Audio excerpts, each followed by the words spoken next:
Alléluia. Alléluia. Gloire à Jésus. Gloire au Seigneur. Alléluia. Mandorobo shakarabosh. Manderebe shakarabos sakarasa. Menderebe shakanaraba. Alléluia. Seigneur, merci. Merci encore pour cette opportunité que tu nous donnes, Seigneur, ce matin, de pouvoir, Seigneur, être là, Seigneur, assemblés en ton nom. Merci pour ta présence, merci pour mon frère, merci pour ma sœur, dans le nom puissant de Jésus-Christ de Nazareth. Alléluia. Merci pour ceux et celles qui vont écouter ce message, Seigneur, au-delà de la Guyane, dans le nom puissant de Jésus-Christ de Nazareth. Alléluia. Merci, Seigneur, dans le nom puissant de Jésus-Christ de Nazareth. Alléluia. Soyez les bienvenus. Alléluia. Nous lui disons merci, merci encore, Papa. Alléluia.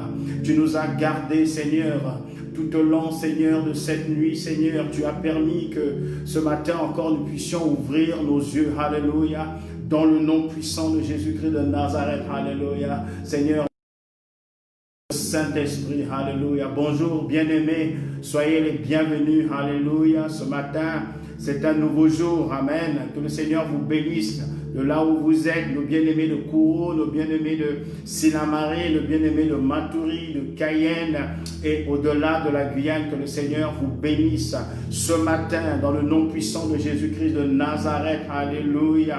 Que le Seigneur bénisse ton foyer ce matin dans le nom puissant de Jésus-Christ de Nazareth. Alléluia. Tu vas demander au Seigneur pardon maintenant. Tu vas lui demander vraiment de pouvoir te sanctifier par le sang de son Fils Jésus-Christ de Nazareth. Alléluia, gloire à toi. Seigneur, ce matin, nous venons te demander pardon pour toutes nos fautes, pour tout ce qui n'a pas glorifié ton nom. Nous te demandons pardon, Seigneur, comme un seul homme, parce que nous sommes ton peuple, Seigneur. Pardonne nos fautes, Seigneur, et nous réclamons ce matin ton sang précieux sur nos vies, dans le nom puissant de Jésus-Christ de Nazareth. Et nous savons que ton sang, Seigneur, nous donne un libre accès auprès du Père, dans le nom puissant de Jésus. Je déclare, ma sœur, que le sang de Jésus te lave. Je déclare, mon frère, que le sang de Jésus te purifie ce matin, dans le nom puissant de Jésus-Christ de Nazareth. Seigneur, sanctifie aussi ce réseau pour la seule gloire de ton nom, dans le nom puissant de Jésus-Christ de Nazareth. Tu vas prier vraiment pour que le Saint-Esprit prenne le contrôle ce matin, dans le nom de Jésus. Seigneur, prends le contrôle encore ce matin. Saint-Esprit, nous te faisons confiance. Conduis-nous encore dans toute la vérité ce matin et laisse que seul le nom de Jésus soit glorifié au nom puissant de Jésus. Donne-nous encore de pouvoir comprendre ta pensée ce matin dans le nom puissant de Jésus. Donne-nous encore, Seigneur, d'aller, Seigneur, au-delà du voile, Seigneur, dans le nom puissant de Jésus-Christ. Seigneur, je prie que quelqu'un ce matin entende la voix du Saint-Esprit au nom puissant de Jésus. Que cette parole puisse te propulser encore ce matin dans le nom de Jésus-Christ de Nazareth. Seigneur, nous déclarons ce matin que le ciel est ouvert. Oui, le ciel est ouvert. Nous déclarons ce matin le surnaturel de Dieu dans nos vies, dans nos maisons, sur ce réseau, dans le nom puissant de Jésus-Christ de Nazareth. Alléluia. Gloire à toi. Gloire à notre Dieu. Est-ce que tu peux l'élever là où tu es? Élève-le là où tu es. Élève-le là où tu es. Il est ton Dieu. Il est ton Dieu. Il est ton roi. Alléluia. Il est ton Seigneur. Alléluia. Lui seul a été digne de pouvoir recevoir la gloire, la puissance et la force parce qu'il a accompli parfaitement la volonté de Dieu. Alléluia. Soyez élevé ce matin. Alléluia. Soyez élevé ce matin. Soyez élevé ce matin dans le nom puissant de Jésus. Seigneur, ce matin encore, nous croyons que tu es le seul, tu es l'unique. Alléluia. Rimazodorobo shakarabosha. Menderebe. La Bible déclare que tu habites au milieu des louanges, de l'adoration de ton peuple. Et nous croyons que ce matin, tu es là, Seigneur. Tu es dans la louange, dans l'adoration de ma sœur. Tu es dans la louange, dans l'adoration de mon frère. dans le nom puissant de Jésus-Christ de Nazareth. Alléluia. Le ciel est ouvert ce matin sur la Guyane parce que Seigneur, autour de ton nom, nous ne sommes pas les seuls. Il y a d'autres personnes qui sont en train de te servir, de t'adorer en ce moment, dans le nom puissant de Jésus. Alléluia. Le Dieu du changement, c'est toi. Alléluia. Le Dieu des miracles, c'est toi. Le Dieu qui change les temps et les circonstances, c'est toi, Papa. C'est toi que nous élevons ce matin, dans le nom de Jésus-Christ de Nazareth. Alléluia. Est-ce que tu peux acclamer le Seigneur? Alléluia. Acclame le Seigneur là où tu es. Acclame ton Dieu. Acclame ton Seigneur. Alléluia. Gloire à Jésus. Gloire à notre roi. Alléluia. Gloire à notre Rédempteur. Dans le nom puissant de Jésus-Christ de Nazareth. Gloire à l'Alpha et à l'Oméga. Dans le nom de Jésus. Alléluia. Bonjour à tous et à toutes. J'espère que vous allez bien. Amen. Je suis heureux ce matin de pouvoir encore vous trouver. Amen. Sur le réseau, le Facebook. Amen. Que le Seigneur vous bénisse ce matin. Bonjour, pasteur Melvin. Que le Seigneur te bénisse. Alléluia. Vous êtes tellement nombreux. Que le Seigneur bénisse chacun. Je vous salue dans le nom de Jésus-Christ de Nazareth. Sans plus tarder, j'aimerais que l'on puisse prier pour la rentrée. On va prier pour les mamans, on va prier pour les enfants, on va prier pour les professeurs, on va prier aussi pour le personnel du travail, que ce soit dans les écoles primaires, que ce soit au collège, que ce soit au lycée et même à l'université. Amen. Je vais d'abord prendre Philippiens 4, 6 à 7 que vous connaissez. Amen. Philippiens 4, 6 à 7. Parce que dans les temps que nous vivons, nous savons que la situation du Covid emmener des craintes et continue d'emmener des craintes par rapport à la rentrée. C'est vrai, je peux comprendre en tant que parent, puisque moi-même j'ai fait ma rentrée aussi. On devait porter le masque et c'était pas facile de pouvoir parler avec le masque. Je l'ai déjà expérimenté au sein de ma classe. Vraiment que le Seigneur nous fasse grâce, même les enfants aussi. Certains avaient du mal à pouvoir respirer. C'est vraiment compliqué comme situation. On va prendre 1 Corinthiens chapitre 4. Philippiens 4, 6 à 7, pardon. Philippiens 4, 6 à 7, c'est l'apôtre Paul qui parle à l'église de Philippe. Il dit, ne vous inquiétez de rien. Philippiens 4, 6, 7. Ne vous inquiétez de rien, mais en toute chose, faites connaître vos besoins à Dieu. Alléluia.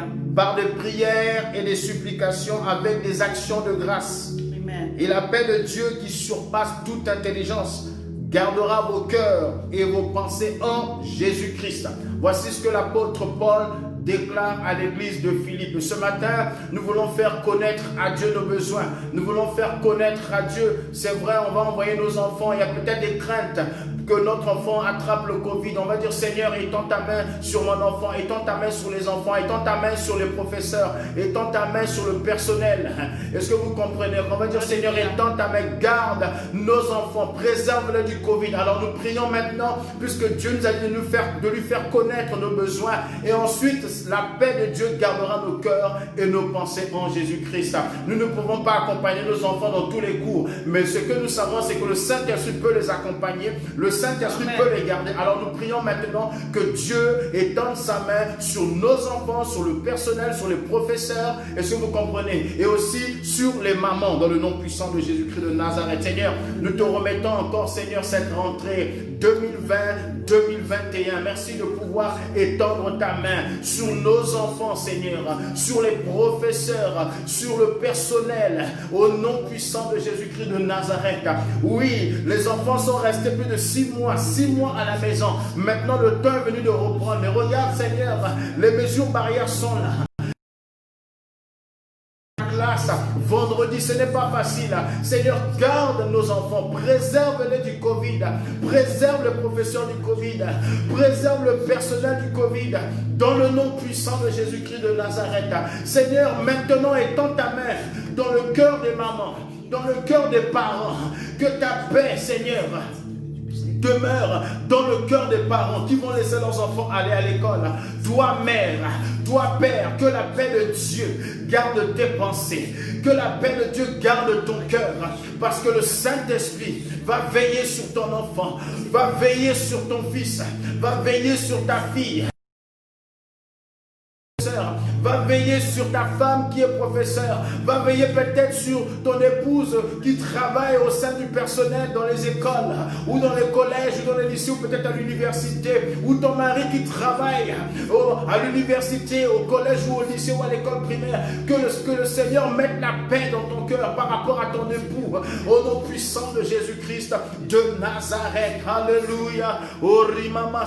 Et nous croyons que la paix de Dieu gardera nos cœurs au nom de Jésus. Maintenant, nous allons prier pour la réussite de nos enfants. Amen. Tout quel que soit l'établissement dans lequel ils sont, nous prions pour la réussite scolaire. Oui, nous avons un Dieu qui nous donne du succès, et nous prions que Dieu donne du succès à nos enfants cette année 2020-2021. Seigneur, nous te bénissons pour nos enfants, quel que soit l'établissement dans lequel ils se trouvent, au nom de Jésus, qu'ils soient au premier ou au deuxième cycle.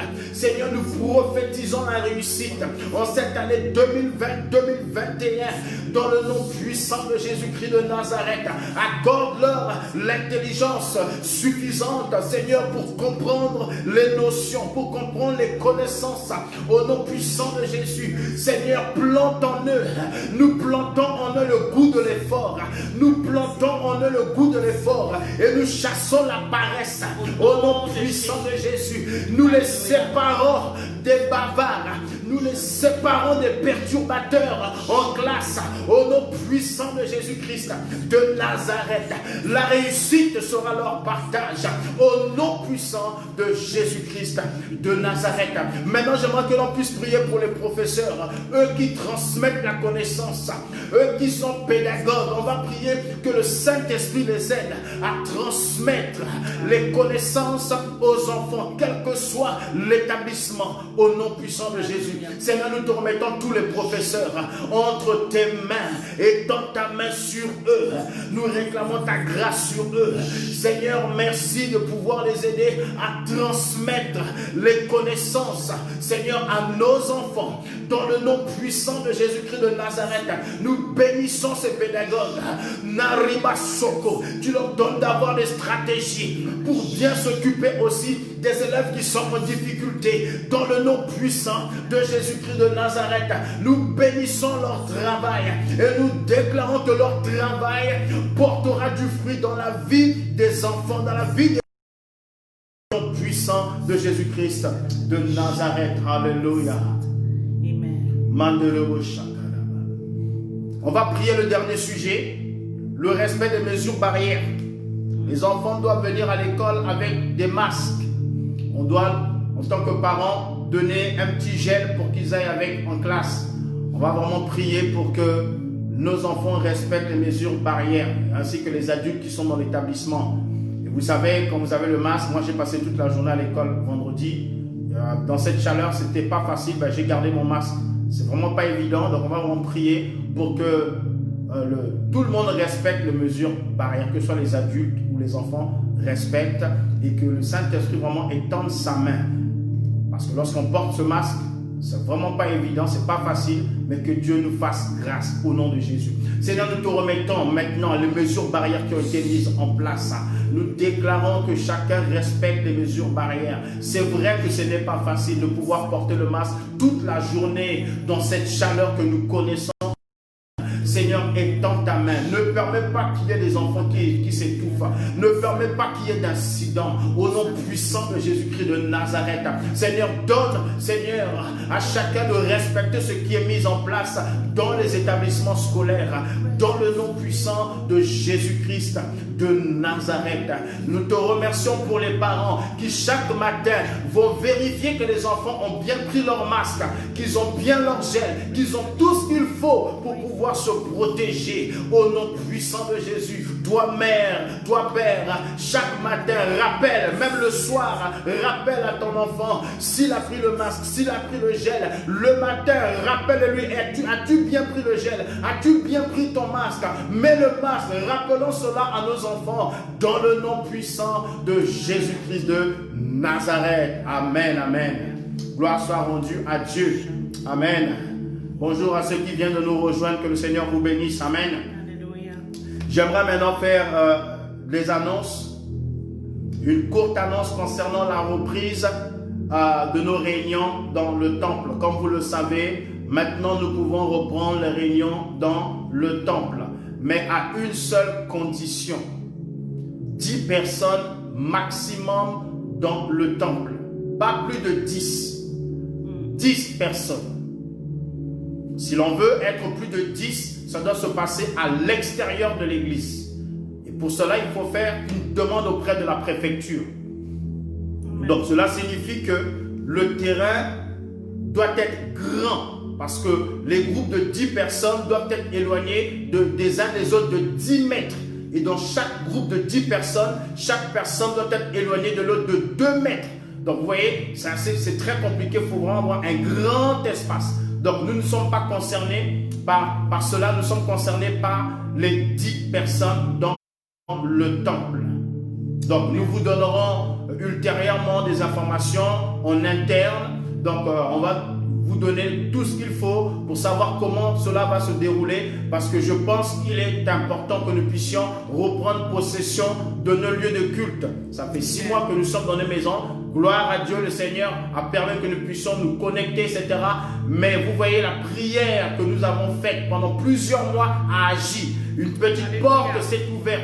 Donc 10 personnes peuvent aller dans le temple. Donc on vous expliquera quelles sont ces personnes qui pourront aller, puisqu'il y aura un roulement. On vous donnera toutes ces informations-là après en interne. Donc il faut que nous puissions aller pour que nous puissions prier dans le temple et que Dieu puisse ouvrir encore cette porte. Que de 10, nous puissions passer à 20 ou même 30 ou même 40 à l'intérieur. Donc voilà pourquoi je veux encourager enfants de Dieu à pouvoir venir au temple selon les mesures que nous allons mettre en place au sein de l'église pour prier ensemble, pour dire au Seigneur, tu nous as exaucés. Pendant 6 mois, on a prié dans nos maisons, tu as ouvert cette porte et ne néglige pas les faibles commencements. Au contraire, nous devons prendre cette porte, nous devons y entrer. Et dans le temple, à Kourou, à Soula et quelles que soient les églises ici en Guyane, je pense que les hommes de Dieu devraient entrer dans cette porte-là. 10 personnes maximum et prier et crier à Dieu pour que Dieu ouvre encore. S'il a ouvert lorsque nous étions chez nous, est-ce que tu ne penses pas que dans sa maison, Dieu va encore ouvrir les portes? Moi, je le crois. Alors c'est pourquoi je veux encourager chacun. Je ne veux pas que tu t'habitues à rester à la maison. Lorsque tu vas entendre les mesures mises en place au niveau de l'église, je veux te voir à l'église. Mon frère, ma soeur, fais tout pour venir au temple. Fais tout. On ne pourra pas tous être là. C'est que 10. Donc tu comprends qu'on va devoir s'organiser nous-mêmes entre nous pour qu'il y ait souvent 10 personnes. La réunion de prière, la réunion de culte d'adoration. Donc mon frère, quand on va te donner l'information, quand Loretta va te donner l'information, quand la soeur Christelle va donner l'information, écoute bien l'information qui sera donnée. Et ma soeur, viens au temple. Parce que Dieu a besoin de ta prière maintenant dans sa maison, dans le temple. Amen. Il a eu besoin de ta prière quand tu étais chez toi. Maintenant qu'on peut, on ne va pas dire non, je reste chez moi. Non, viens ma soeur, viens mon frère. Tous ensemble dans l'unité comme nous l'avons été. Alléluia. Pour pouvoir faire confiance à Dieu et que Dieu ouvre encore d'autres portes pour que nous soyons plus nombreux jusqu'à ce qu'il n'y ait pas de nombre limité dans les églises, jusqu'à ce qu'on revienne comme avant. Amen. Amen. Amen, amen. Voilà ce que je voulais dire. Je rappelle aussi que tous les mercredis, il y a la prédication en Sranantongo sur la page Facebook du Tabernacle 973 à 16h et le samedi à 10h sur la page Facebook 973, la prédication en anglais. Amen. Donc je vous encourage, si tu comprends l'anglais, tu peux te connecter le samedi à 10 h. Si tu comprends le Sranantongo, tu peux te connecter. Si tu connais quelqu'un qui comprend le Sranantongo, envoie-lui un message. Encourage-le à pouvoir se connecter le mercredi parce qu'il y a la parole qui est prêchée. Amen. Le samedi, la parole est prêchée en anglais. Encourage quelqu'un qui comprend l'anglais. Peut-être qu'il ne parle pas, mais il comprend. Encourage-le à pouvoir écouter le message aussi en anglais. Amen. Sans plus tarder, je vous avais dit qu'aujourd'hui nous allions faire la Sainte Seine. Amen. On allait faire la Sainte Seine aujourd'hui. L'annonce avait été faite lorsque Loretta avait prêché. La Sainte Seine, c'est aujourd'hui.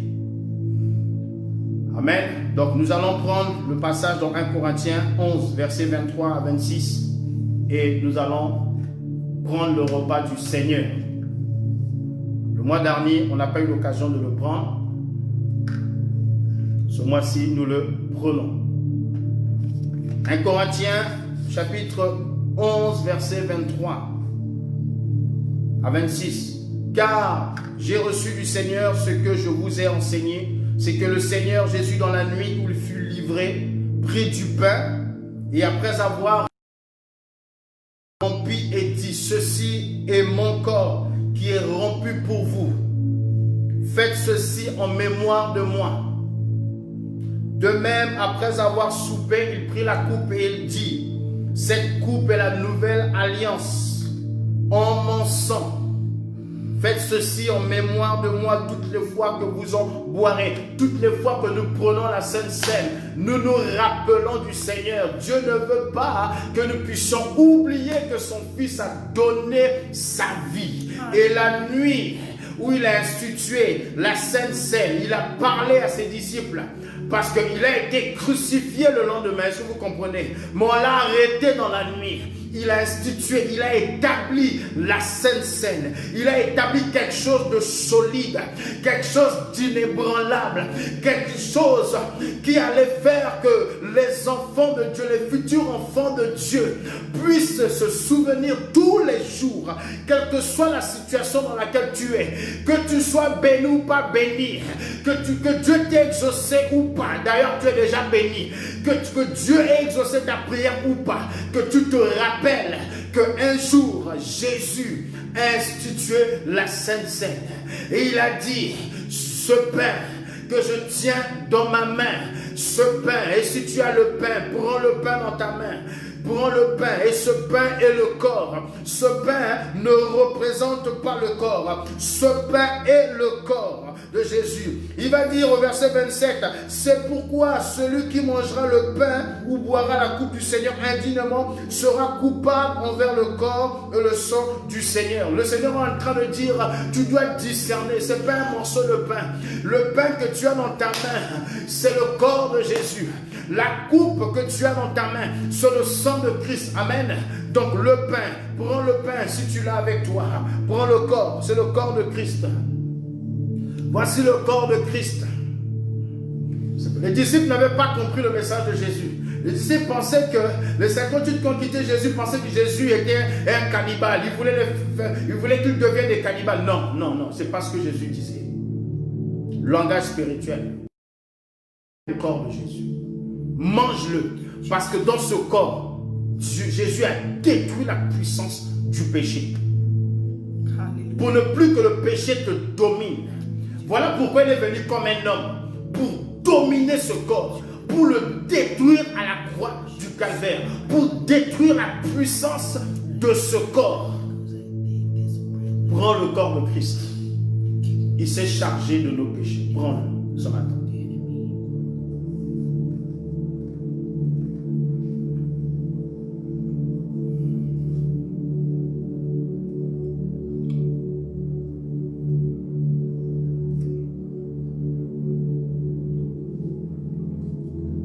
Cette coupe est la coupe de la nouvelle alliance. Ce n'est pas le sang des animaux, le sang de Jésus. La Bible déclare que sans effusion de sang, si le sang n'est pas répandu, il ne peut pas avoir de pardon. Dans l'Ancien Testament, c'est le sang de l'animal que l'on tuait qui était répandu sur l'autel des holocaustes. le sang de Jésus a coulé sur l'autel qui est la croix, sur le bois du calvaire. Son sang a coulé pour le pardon de tes péchés. C'est le diable qui vient nous condamner. Jésus ne vient pas nous condamner. Jésus est venu sur la terre des hommes pour te sauver, pour me sauver, pour nous sauver. Et lorsque nous reconnaissons l'œuvre de Jésus à la croix, le sang de Jésus nous pardonne. Dans le monde, les gens ne pardonnent pas. Les gens n'oublient pas. Mais Jésus, il te pardonne, il oublie. Le pardon de Dieu, il est facile. Je déclare ce matin que tes péchés sont effacés. Tes péchés ont déjà été effacés il y a plus de 2000 ans. Nous proclamons cet acte encore ce matin, que le diable est un menteur. La Bible déclare dans Romains 8, verset 1, si quelqu'un est en Christ, il n'y a aucune condamnation. Prenons le sang de Christ.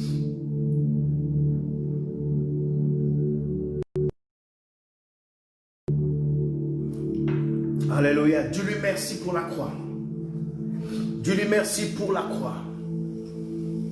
Dieu lui merci. Seigneur, merci pour la croix. En souvenir de toi, en souvenir de ce que tu as fait. Seigneur, nous voulons nous rappeler qu'un seul homme est mort. Un seul homme a été crucifié. Le sacrificateur, souvent ça fait Caïphe, avait dit, il faut qu'il y en ait un. Il faut qu'il y en ait un seul qui meure.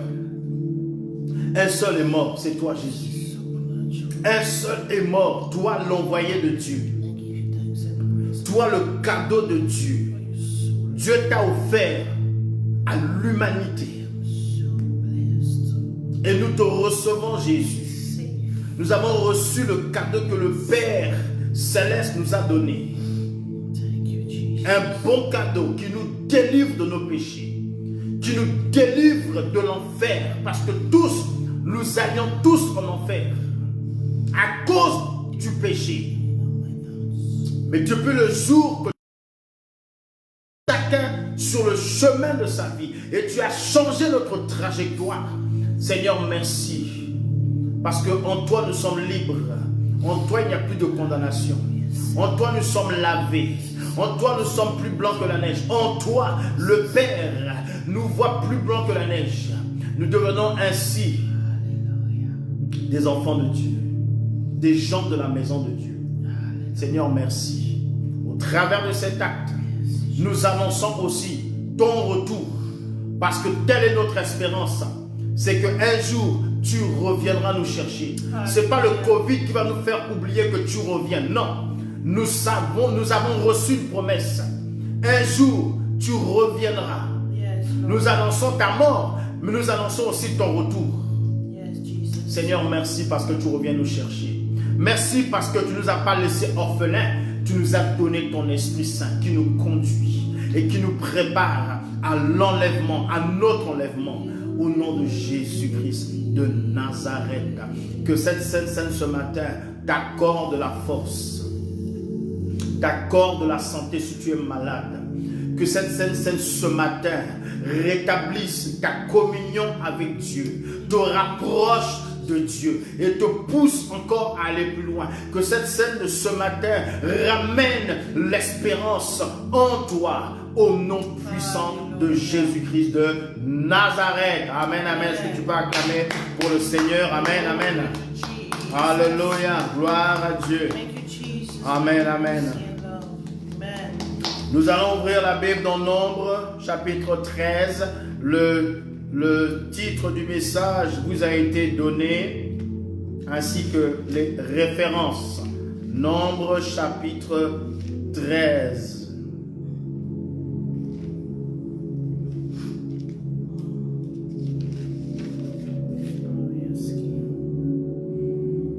Nombre, chapitre 13. Alléluia.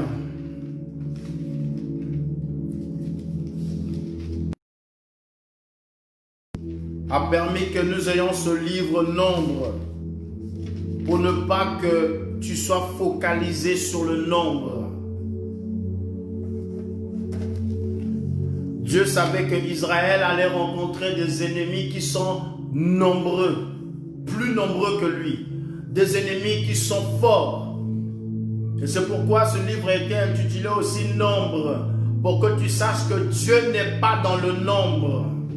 Dieu est supérieur au nombre. Il ne veut même pas que tu comptes combien nous sommes. Dieu ne veut pas que tu comptes. Dieu sait, lorsqu'il est Dieu est avec nous, il est plus nombreux que toutes les armées. Et c'est pourquoi Israël, en allant à Canaan, Israël, rencontrant des peuples qui n'avaient jamais vu des peuples nombreux, des peuples puissants, Israël frémissait. Israël frémissait. Pourquoi? Parce que Israël regardait au nombre. Mon frère, ma soeur, ne regarde jamais au nombre. Ne reste pas focalisé sur le nombre, mais reste focalisé sur Dieu. Reste focalisé sur Dieu. Que vous soyez deux. Jésus a dit que là où 2 ou 3 sont assemblés en mon nom, je suis au milieu d'eux.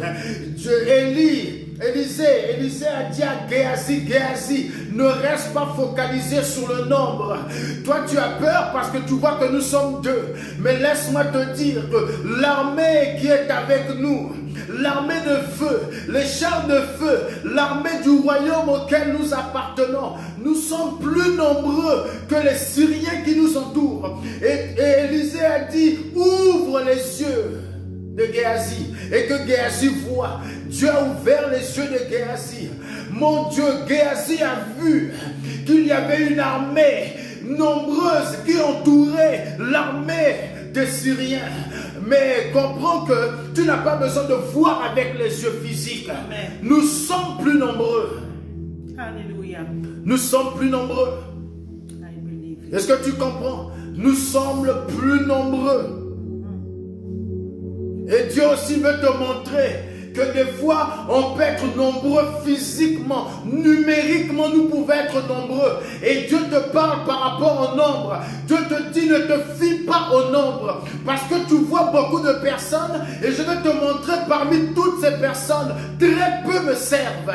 Très peu me servent. Est-ce que tu comprends? Très peu me servent.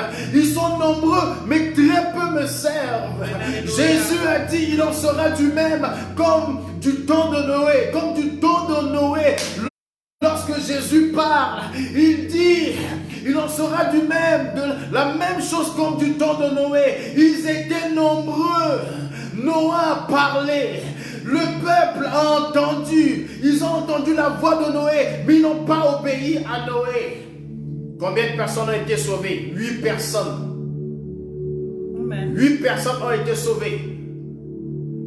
Les églises de par le monde entier sont nombreuses. Il y a beaucoup d'enfants de Dieu, beaucoup de chrétiens. Mais parmi très peu. Alors ne te fie pas au nombre. Ne te fie pas au nombre. Parce que le nombre peut te tromper. Amen. Voilà pourquoi on doit toujours rester focalisé sur Dieu. C'est vrai, si on est nombreux, gloire à Dieu. Mais que dans tout ce nombre-là, que tous servent le Seigneur. Amen. Mais malheureusement, dans tous les nombres, ce n'est pas tout le monde qui sert véritablement le Seigneur. C'est pourquoi éprouvera. C'est pourquoi le Covid est venu aussi révéler au sein de l'Église quels sont ceux qui étaient véritablement les enfants de Dieu. Quels sont ceux qui pouvaient servir le Seigneur même pendant la crise. Amen, amen, amen, amen. Alléluia. Est-ce que tu comprends? Oui. Je vais entrer comme cela. Je vais parler de la crise. La crise est une situation difficile qui affecte une société dans tous les plans. La crise ralentit l'économie d'un pays. Donc tu comprends que la crise, elle freine. La crise emmène des limitations. Et le Covid a emmené des limitations. On l'a vu depuis 6 mois. Mais malgré ces limitations, Dieu est avec nous. Mon frère, ma soeur, je veux que tu saches que tu as un Dieu qui s'appelle le Dieu des crises. Et si tu parcours la Bible, Dieu a agi pendant les crises puissamment. Il a agi pendant la crise. Amen. Il y a eu une crise dans Genèse et Dieu a agi dans Genèse. Il a enlevé La ceinture que les Adam et Ève se sont fait avec des feuilles, il les a couverts avec la peau d'un animal. La première crise sur la terre, dans le jardin d'Éden, Dieu a répondu à cette crise-là. La crise dans Exode, il y a plein de crises, je vais simplement citer quelques crises. La crise dans Exode, Israël était dans la crise.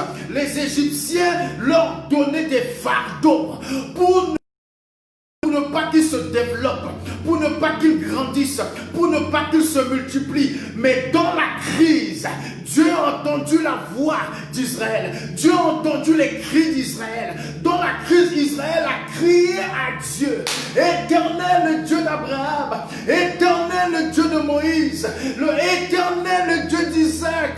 Éternel, le Dieu d'Enoch. Sauve-nous de cette crise. Et la Bible dit, dans Exode chapitre 3, Dieu a visité un homme qui s'appelle Moïse. Il a permis que Moïse apprenne la sagesse africaine. Il a permis que Moïse apprenne les mathématiques, que Moïse apprenne la comptabilité. Il a fallu que Moïse apprenne cela.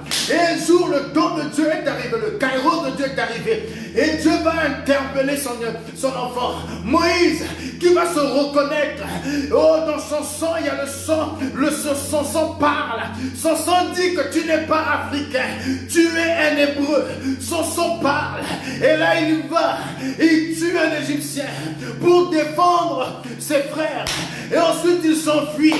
Et dans sa fuite, Dieu va le chercher. Et Dieu va le rencontrer pendant qu'il est en train de paître les animaux de son beau-père, Jéthro. Il se révèle à lui dans une flamme. La flamme dans un buisson. Le buisson, du buisson sort du feu. Mais le buisson ne brûle pas.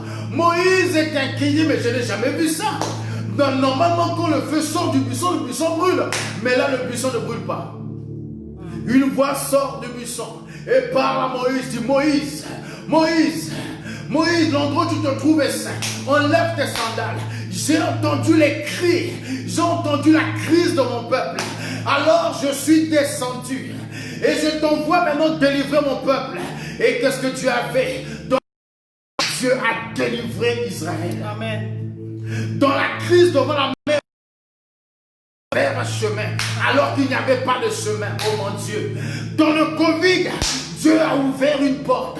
Il a béni plusieurs frères. Il a béni plusieurs sœurs. Il a béni son église. Il y a des gens qui ont été bénis grave pendant la crise. Pendant la crise, certains étaient plus loin spirituellement. Ils ont été en crise. Dans cette crise, tu as encore plus lu la parole de Dieu. Dans cette crise, tu as encore plus jeûné. Dans cette crise, tu t'es rapproché de Dieu. Oh, il est le Dieu de crise. Mon frère, ma soeur, l'année dernière en 2020, l'année dernière en septembre 2019, je vous ai donné la pensée de 2020. Je vous ai dit c'est l'année de la faveur de Dieu. Je vous ai dit c'est pas parce que Dieu a dit que c'est l'année de la faveur de Dieu qu'il n'y aura pas d'épreuve. Je ne vous ai jamais parlé du Covid. Moi je n'ai pas reçu que le Covid allait arriver. Mais peu importe qui est Covid ou pas, lorsque Dieu libère sa parole, mon frère, lorsque Dieu a parlé, il a déjà vu le Covid. Il a déjà vu la sortie du Covid. Lorsque Dieu parle, attache-toi à la parole de Dieu. L'année 2020 est en train de se terminer. Le 20 septembre, nous allons entrer dans une nouvelle année selon le calendrier des Juifs. Nous allons entrer dans une nouvelle année. Écoute, il reste encore, nous sommes aujourd'hui le 6, il reste encore, je vais dire 13 jours avant d'entrer dans la nouvelle année. Pendant ces 13 jours, je prophétise que la faveur divine de cette année 2020 te rencontre au nom de Jésus. S'il y a des domaines où tu n'as pas encore vu la faveur de Dieu, que Dieu dans ces jours qui restent, dans ces 13 jours qui restent, que tu vois la faveur de Dieu, qu'elle débloque les portes, là où les portes étaient fermées, que les portes s'ouvrent, quel que soit ce que tu attendais. La Bible dit, il est au Rabassa. Il est le commencement, il est la fin, il est la fin de cette année 2020. 13 jours il reste, l'année de la faveur divine, que la faveur divine te rencontre. Au nom de Jésus, la Bible déclare, la fin vaut mieux que son commencement. On a commencé, nous sommes en train de terminer. Les dernières cartouches Réclame à Dieu. Seigneur, l'année est en train de se terminer. Les 13 jours qui restent. Bénis-moi, papa. Bénis mon foyer. Bénis mes enfants. Bénis mon compte bancaire. Bénis mes finances. Bénis ma santé. Bénis, bénis, bénis, bénis. Bénis. Je ne te lâcherai pas. Il reste encore 13 jours. Il est le Dieu de la fin. Il est le Dieu de la fin de cette saison. Cette saison est en train de se terminer. Il est le Dieu des crises. Il est le Dieu des crises. Il a toujours opéré dans les crises. Ramasoko. Cette crise est dans l'année de la faveur divine. L'année prochaine, il y aura d'autres crises. Mais ce que Dieu va dire, il va l'accomplir au nom de Jésus-Christ de Nazareth. Il va l'accomplir. Dans la machete, Ramasoko. Mon frère, ma soeur, comprends-tu que nous sommes au 9e mois, n'est-ce pas? Septembre, c'est le 9e mois. Pose-tu la question, pourquoi l'année scolaire commence en septembre? La rentrée des politiciens, c'est en septembre, n'est-ce pas? Si tu suis, les politiciens sont en vacances de juillet à août. En septembre, ils font leur rentrée, d'autres ils commencent fin août. Septembre, c'est la rentrée politique, la rentrée de l'école, la rentrée économique aussi. Mais ne comprends-tu pas que cette rentrée-là est liée à la rentrée des Juifs dans une nouvelle année, le 9e mois. Le chiffre 9, c'est le chiffre de la nouvelle naissance. C'est le chiffre de la naissance. Est-ce que tu comprends? Le 9e mois, c'est le chiffre 9, le chiffre de quelque chose de nouveau qui commence. Alors comprends, le mois de septembre, c'est le mois du renouveau. Comprends le chiffre 9. Lorsque l'enfant est dans le ventre de sa mère, il reste 9 mois. 9 mois dans le ventre. Et ensuite il sort de son ventre. Il sort du ventre de sa maman. Parce que le temps est venu pour que je me manifeste. J'étais caché pendant 9 mois. Et Dieu te manifeste. Et tu sors dans le monde. On n'avait pas vu ton visage. Maintenant on voit ton visage. On n'avait pas vu la couleur de tes yeux.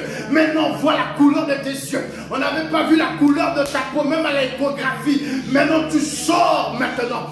Tes parents te voient tel que tu es, tel que Dieu t'a créé. Mais à l'échographie, on te voit tel que l'échographie te montre. Mais lorsque tu nais, le 9e mois, le monde te voit tel que Dieu t'a créé. Le 9e mois. Je ne parle pas de ceux qui naissent précocement, non. Je parle de ceux qui naissent dans les 9 mois. Amen. Le chiffre 9. Alléluia. Le chiffre du renouveau. Tout commence là. Est-ce que tu comprends? La rentrée, c'est en septembre. On commence une nouvelle année. Regardez, en septembre. C'est pas en janvier. Hein? C'est pas en janvier qu'on commence l'année scolaire. C'est en septembre. Et les Juifs ont compris que c'est en septembre, là, le 20 septembre, les Juifs, ils entrent dans une nouvelle année. Est-ce que tu comprends? Amen. On fait la rentrée en septembre. Pourquoi on ne fait pas la rentrée en janvier? Pourquoi on ne fait pas la rentrée en janvier? Si janvier, c'est le premier mois. Pourquoi on ne fait pas la rentrée en janvier? Pourquoi on l'a fait en septembre? Spirituellement, l'année commence en septembre. Les Juifs entrent dans une nouvelle année en septembre. C'est pourquoi il faut capter ce que Dieu fait avec ce peuple-là. Écoute, Dieu a utilisé Israël et il continue d'utiliser Israël. Si tu comprends ce peuple, oh, c'est pourquoi, oh mon frère, ma soeur, c'est pour ça que Jésus a dit quoi? Il n'est pas venu abolir la loi, il est venu l'accomplir. Amen. Que Dieu t'ouvre les yeux sur ce peuple-là. On fait la rentrée le 9. On fait la rentrée en septembre. La rentrée politique en septembre.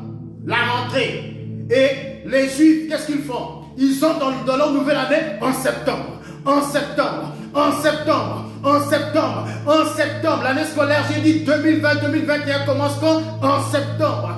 Donc quelque chose de nouveau va commencer le 20 septembre. Mais les 13 jours qui restent là, nous finissons l'année 2020, l'année de la faveur divine.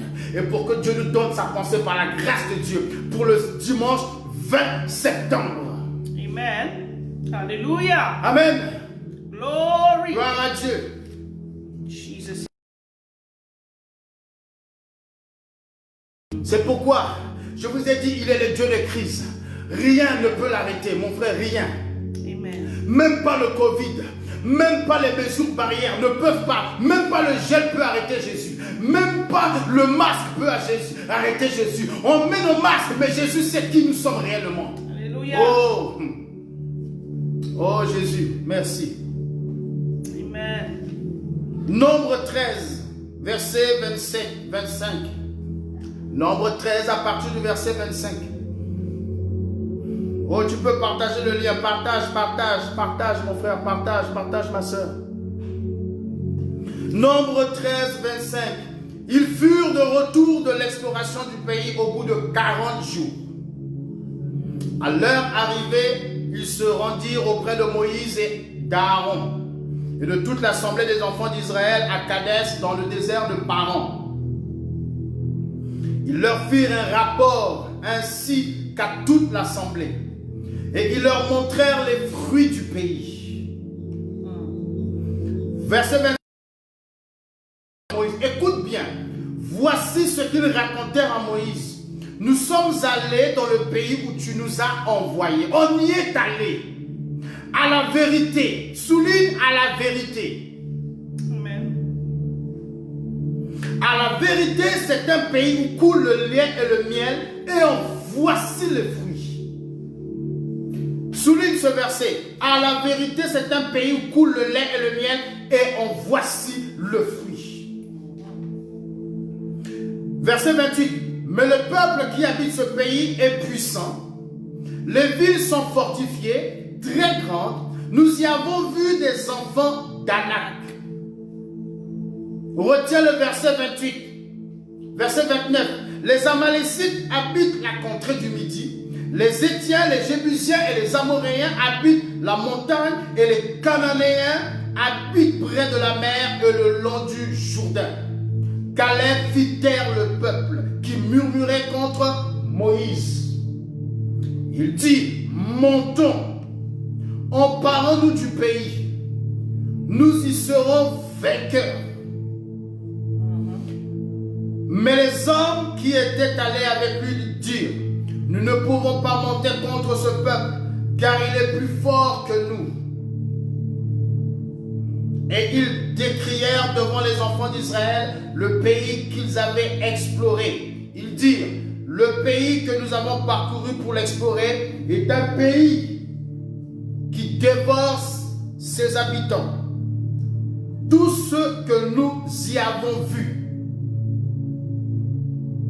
sont des hommes d'une haute taille. Et nous y avons vu les géants, enfants d'Anak, de la race des géants. Nous étions à nos yeux et à leurs yeux comme des sauterelles. Chapitre 14,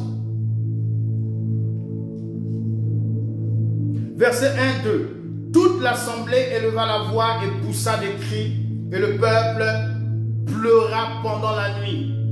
Verset 2. Tous les enfants d'Israël murmurèrent contre Moïse et Aaron, et toute l'assemblée leur dit, que ne sommes-nous morts dans le pays d'Égypte, ou que ne sommes-nous morts dans ce pays, dans ce désert, pardon. Voilà. Je veux rappeler que Dieu avait dit à Moïse d'envoyer 12 espions. Parmi ces 12 espions, c'est chaque chef de famille de chaque tribu. Vous vous rappelez? Jacob a eu 12 enfants, 12 garçons. Mais il a eu aussi des filles, mais on parle des garçons. Chaque garçon a formé une tribu. Et Dieu va dire à Moïse, envoie chaque chef de famille explorer le pays. Puisque l'homme a l'habitude de voir, ensuite il fait confiance. S'il ne voit pas, il n'a pas confiance. C'est pourquoi Thomas disait, il n'a pas cru quand les autres apôtres ont vu le Seigneur. Il a dit, il faut que je le voie. Quand Jésus s'est révélé à Thomas, il a dit, heureux ceux qui ont cru, qui n'ont pas vu. Heureux ceux qui ont cru, mais qui n'ont pas vu.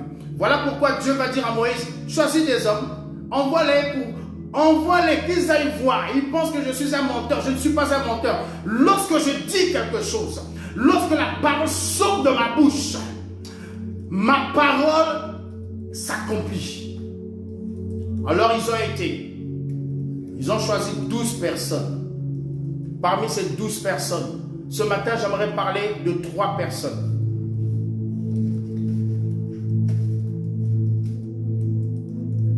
Nombre 13, verset 6. La première personne dont la Bible parle ici, parmi les personnes, parmi les 12 personnes, il y en a 2 qu'on a mentionné. Et le 3e, on ne l'a pas mentionné. Mais ce matin, je fais sortir le 3e.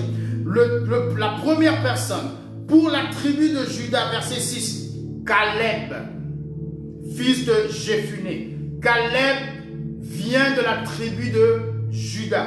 Amen. Verset 7. Pour la tribu d'Issachar, Jigual, fils de Joseph. Sulil, Jigual ou Jigal. Pour la tribu d'Éphraïm, Osée, fils de Nun. Dans d'autres versions, c'est le nom de Josué. Éphraïm, ici, c'est la tribu de Joseph. Joseph a eu 2 enfants, Manassé et Éphraïm. Et les 2 ont remplacé leur père. C'est pour ça ici on parle de la tribu d'Éphraïm. Mais cette tribu est liée à Joseph. Je vais vous parler de ces 3 personnes. Il y avait d'autres personnes, mais je veux rester focalisé sur ces 3 personnes que Moïse a envoyées avec les 9 autres. Donc ils étaient 12 en tout. Ils ont été visiter, explorer le pays. Ils ont vu, ils ont dit à la vérité, tous ont dit à la vérité. On a vu les fruits. Les 10 vont dire à la vérité, on a vu ça. Mais ils vont rajouter quelque chose. Ils vont dire que, au verset 28, le peuple qui habite ce pays est un peuple dont les personnes sont grandes de haute taille. Ce sont les fils d'Anak. Ne faisons pas dire à Dieu ce que Dieu n'a pas dit. Je répète, ne faisons pas dire à Dieu ce que Dieu n'a pas dit. Amen. Disons ce que Dieu dit. On va aller dans Exode chapitre 3 et on va voir qu'est-ce que Dieu a dit. Et on va voir ce que Dieu a dit est différent de ce que ces 10 personnes ont dit au verset 27.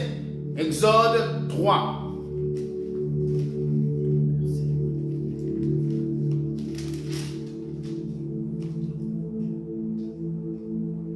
Verset 8. Je suis descendu pour le délivrer de la main des Égyptiens. Dieu qui intervient dans la crise. Et pour le faire monter dans ce pays, dans un bon et vaste pays, dans un pays où coule le lait et le miel. Dans les lieux qu'habite, regardez, la première partie, Dieu parle de la richesse de ce pays. Et dans la deuxième partie, Dieu va parler des habitants de ce pays. Voici quels sont ces habitants. Les Cananéens, les Étiens, les Amoréens, les Phérésiens, les Éviens et les Jébusiens. 6 peuples. N'est-ce pas? 6 peuples. Quand nous retournons dans Nombre, nous allons voir ces peuples, ces 6 peuples au verset 29. Nombre 13, verset 29. Les Amalécites habitent la contrée de Midi. Les Étiens, les Jébusiens, les Amoréens, les Cananéens. On retrouve les mêmes peuples que Dieu a mentionnés dans Exode chapitre 3. On les retrouve ici dans Nombre 13, verset 29. Amen. Ce que Dieu dit est vrai. Mais pourquoi maintenant les 10 espions mentionnent un autre peuple? Au verset 27, 28. Verset plutôt 28. Le peuple qui habite ce pays est puissant. Les villes sont fortifiées, très grandes. Nous y avons vu des enfants d'Anak. Alors le peuple, qu'est-ce qu'il fait? Au lieu d'abord de mentionner les peuples que Dieu leur a parlé, ils vont mentionner un peuple que Dieu n'a même pas mentionné.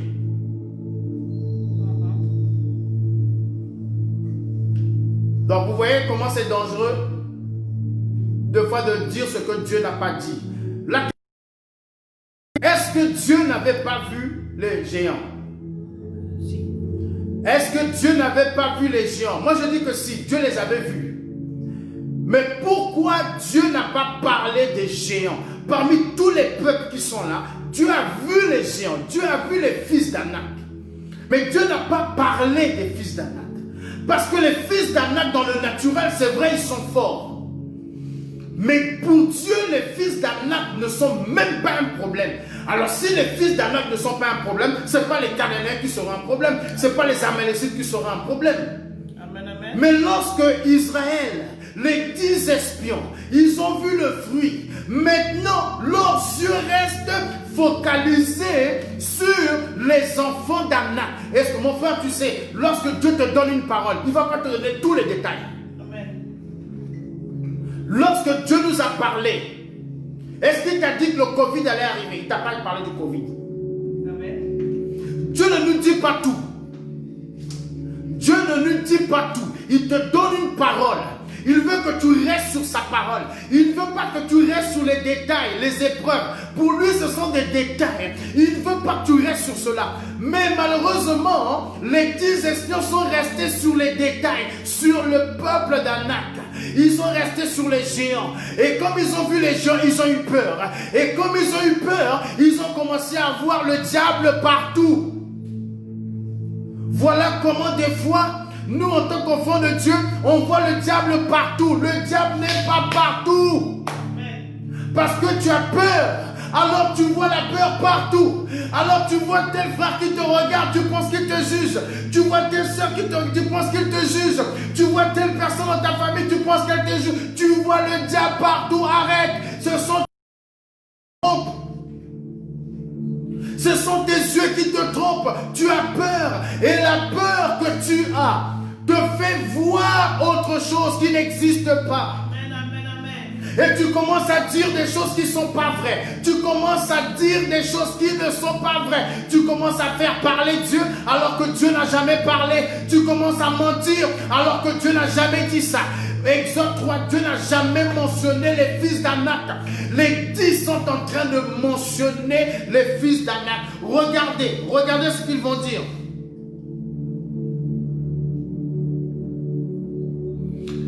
Au verset 32, ils disent, ils décrièrent devant les enfants d'Israël le pays qu'ils avaient exploré. Ils dirent, le pays que nous avons parcouru pour l'explorer est un pays qui, écoutez, est un pays qui dévore.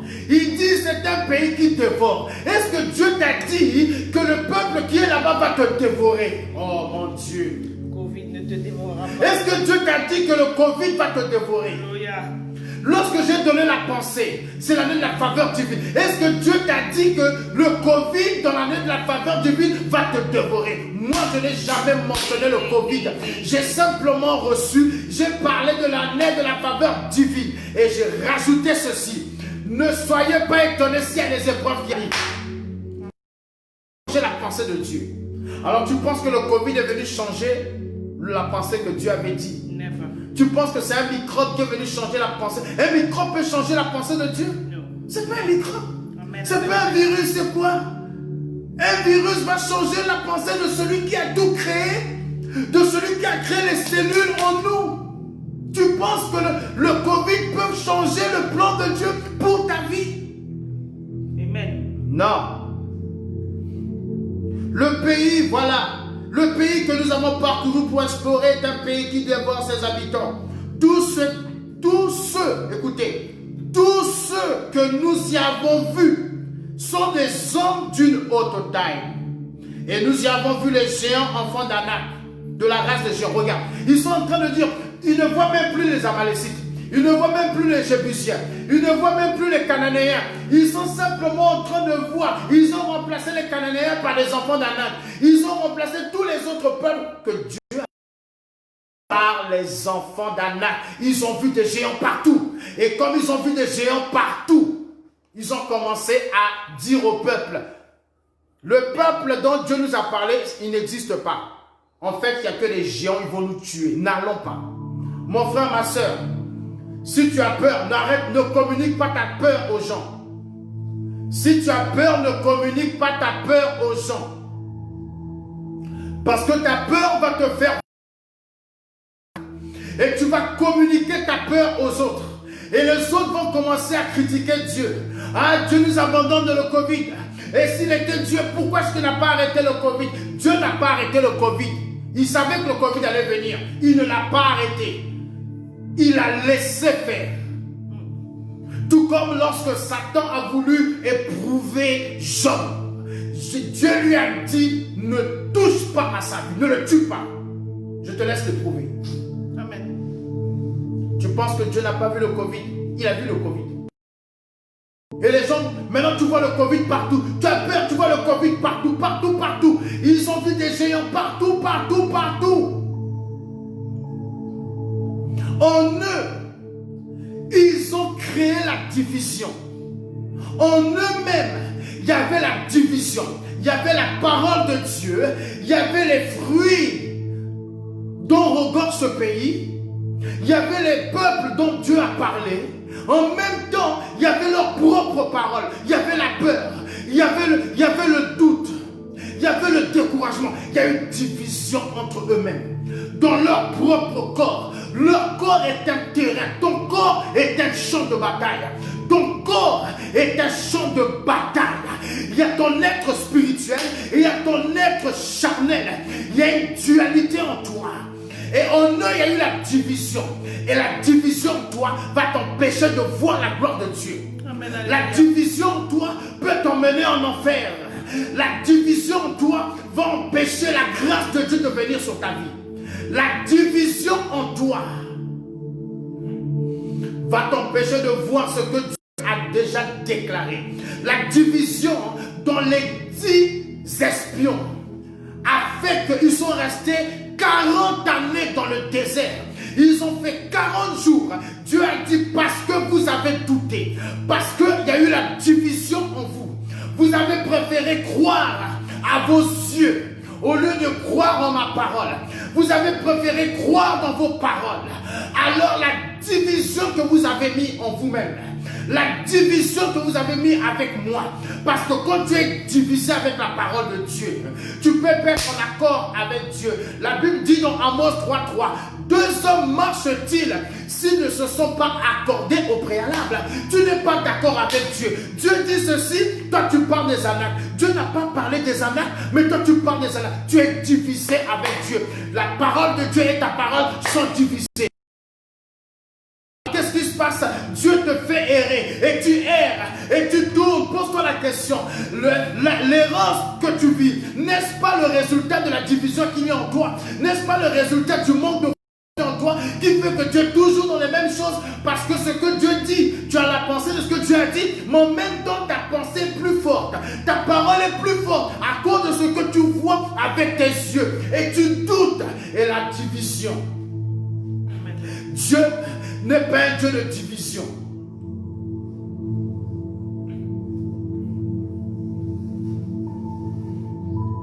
« 40 années. Lorsque Dieu donne une parole, Dieu donne la parole au peuple. Dieu a donné la pensée de l'année 2020 au peuple. Tout le monde a reçu la pensée. Tout le monde a entendu. Et parmi tous ceux qui ont entendu, combien sont comme les 10? Combien sont comme Caleb et Josué? J'espère que tu n'es pas dans les 10. J'espère que tu es dans les 2, Caleb et Josué. Tu vois ce que fait la peur. Voici, quand tu as peur, voici ce qui se passe. La division en toi, entre ce que tu vois avec tes yeux et ce que Dieu a dit, t'emmène à voir des géants partout, t'emmène à voir des problèmes partout, t'emmène à voir tout le monde comme le diable, t'emmène à voir le diable partout. Et si tu vois le diable partout, tu ne peux pas être béni, tu ne peux pas entrer dans ta terre promise. Et les 10 espions ne sont pas entrés dans la terre promise parce qu'ils n'ont pas honoré Dieu.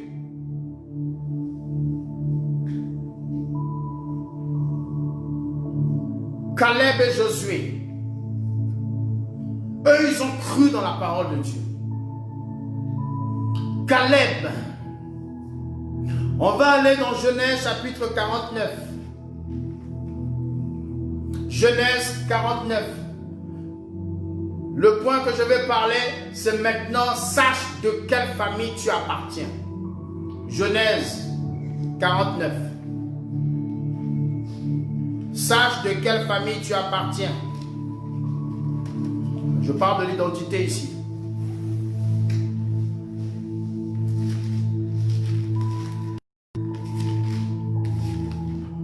Genèse 49. Écoute.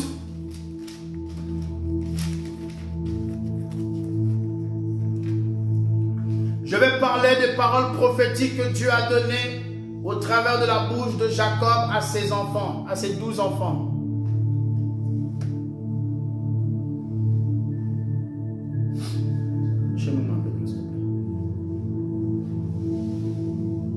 Je vais parler des paroles prophétiques, écoute bien.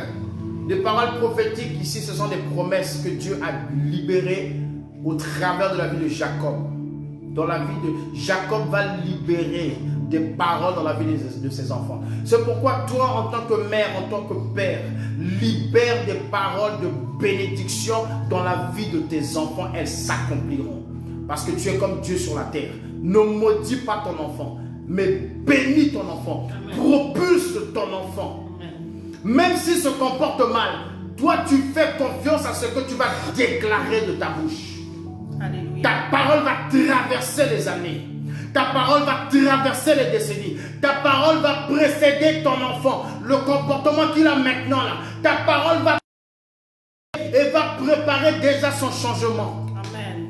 Et quand tu vas arriver dans la période où il va commencer à changer, les choses vont se faire tout seul. Pourquoi? Parce que tu as déjà envoyé. La parole t'a précédé 5 ans après, 10 ans après, et ton enfant, tu vois qui était terrible. La 5e année, il commence à changer. C'est parce que tu as envoyé la parole il y a plus de 5 ans. Est-ce que tu vois? La parole est créatrice. Voilà pourquoi tu dois prophétiser dans la rebelle. Prophétise. Prophétise qu'ils seront humbles, prophétise qu'ils seront obéissants. Ne laisse pas tes yeux créer la division en toi. Parce que ce que tu vois de ton enfant peut t'emmener à avoir la division dans ton cœur. Entre ce que Dieu a dit, le fruit de mes entrailles est béni. Mais ce que tes yeux te montrent va t'emmener à te plaindre, va t'emmener peut-être à critiquer ton enfant. Ça met la division en toi. Dieu a dit, le fruit de tes entrailles est béni. Le fruit de tes entrailles est béni. Même si tu vois cette situation avec tes yeux, déclare, le fruit de mes entrailles est béni. Femme, tu portes l'enfant. Dieu t'a conçu pour porter l'enfant. Et l'enfant qui sort de toi, Dieu dit le fruit. C'est toi qui m'as donné la capacité d'enfanter. Cet enfant ne peut pas être maudit. Il est béni. Alors je prophétise la bénédiction dans sa vie. Et quand il naît, s'il y a des choses qui arrivent, continue à prophétiser. Continue à dire ce que Dieu dit. Et non pas à dire ce que tes yeux te disent. Non pas à dire ce que les hommes disent. Mais dis ce que Dieu dit. Parce que Dieu connaît déjà le futur de ton enfant. Ne dis pas ce que les hommes disent. Dieu te dise, ne dis pas ce que tes oreilles te disent, mais dis ce que la parole de Dieu dit. Le fruit de mes entrailles est béni. Mes enfants seront disciples de l'Éternel. Mais ton enfant n'aime pas Jésus, mais tu prophétises. Mes enfants seront disciples. Cette parole va travailler dans le cœur de tes enfants. Cette parole va préparer la saison où ton enfant va entrer.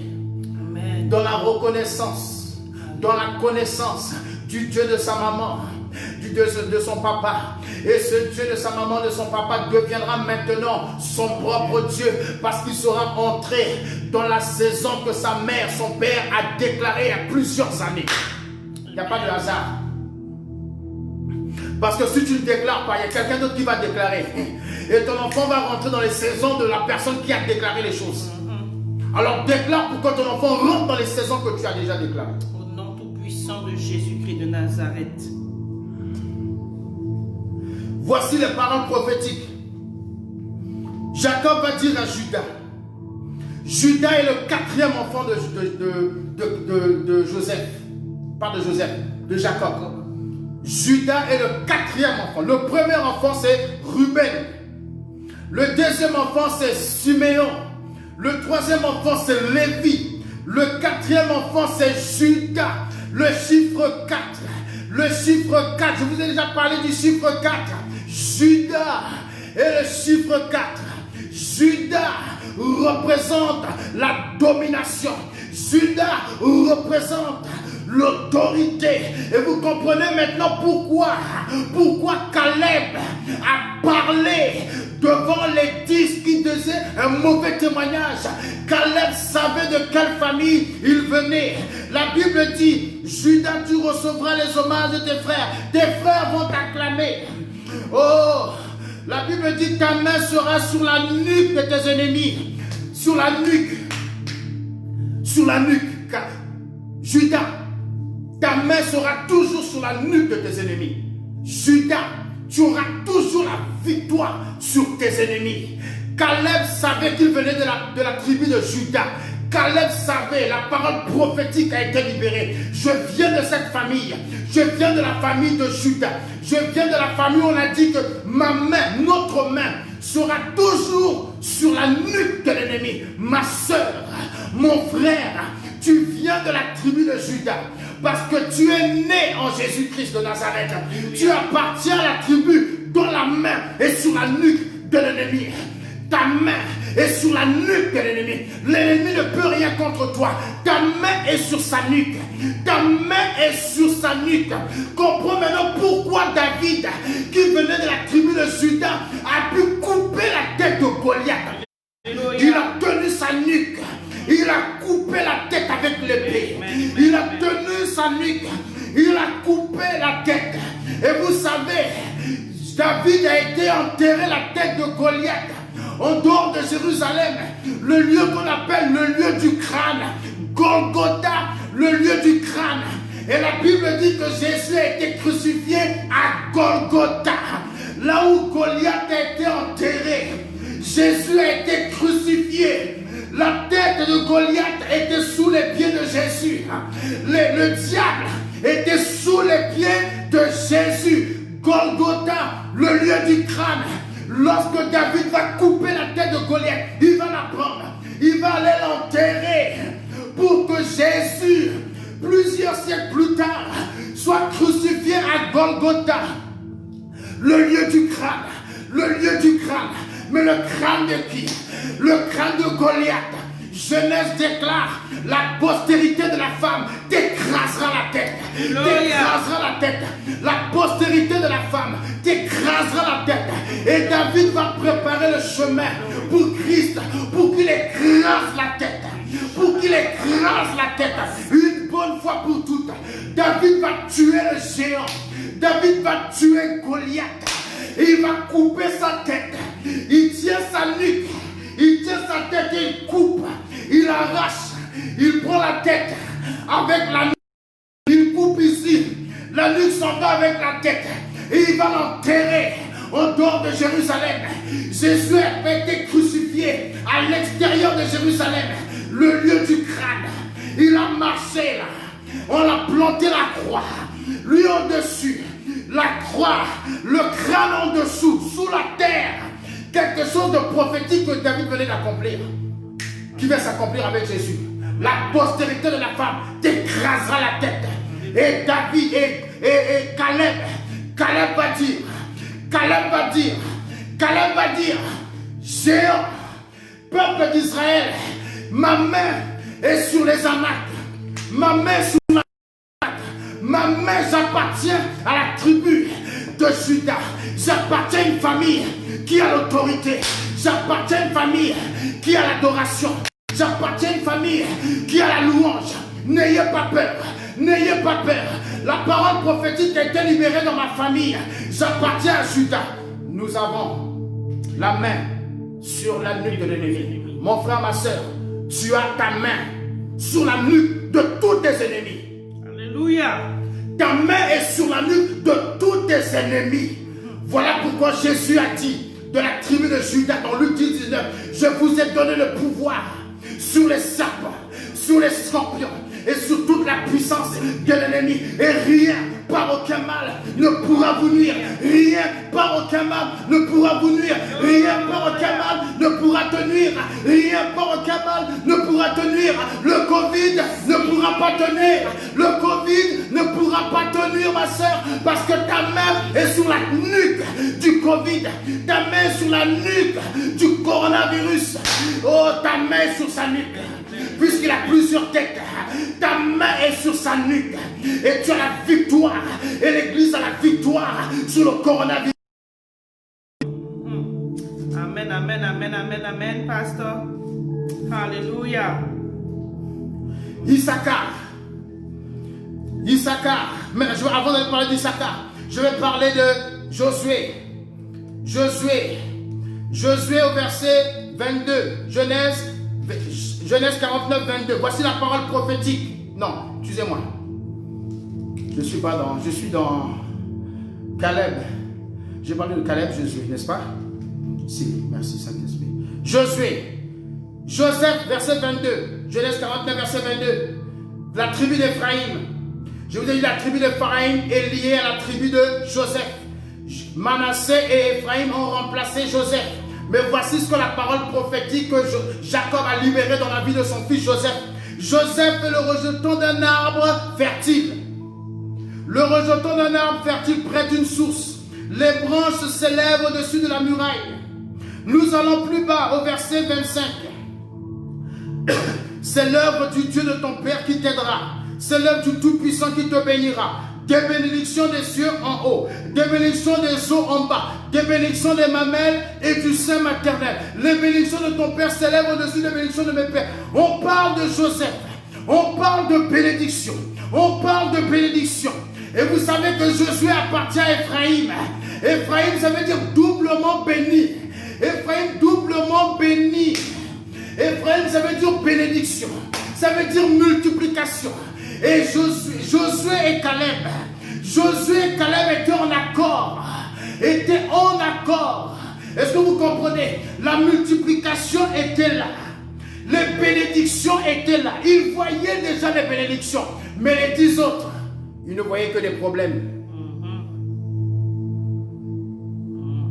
Alors, il a fallu que celui qui a l'autorité puisse parler, puisse dire arrêtez ces paroles. Il va dire taisez-vous, arrêtez, vous allez perturber le peuple. Et Caleb, sachant de qui il venait, il a arrêté, stoppé cela. Amen. Il y a une troisième personne qui n'est pas mentionnée, mais je la mentionne ce matin.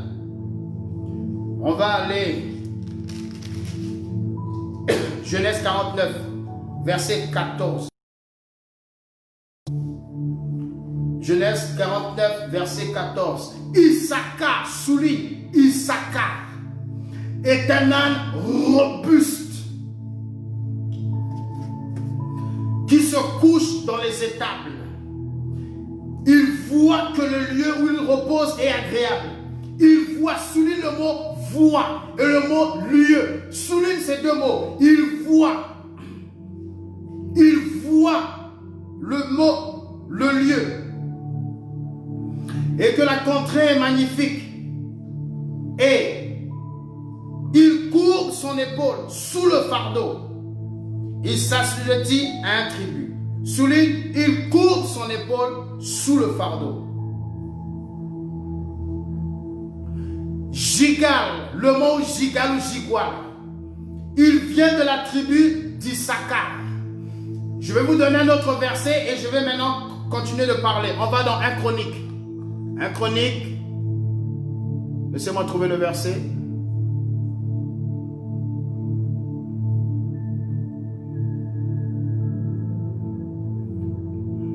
Un Chronique 12. 1 Chronique 12, verset 32.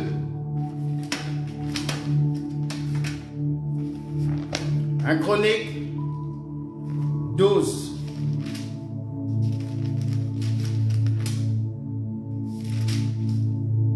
Souligne. 1 Chronique 12. Des fils d'Issachar, écoute bien.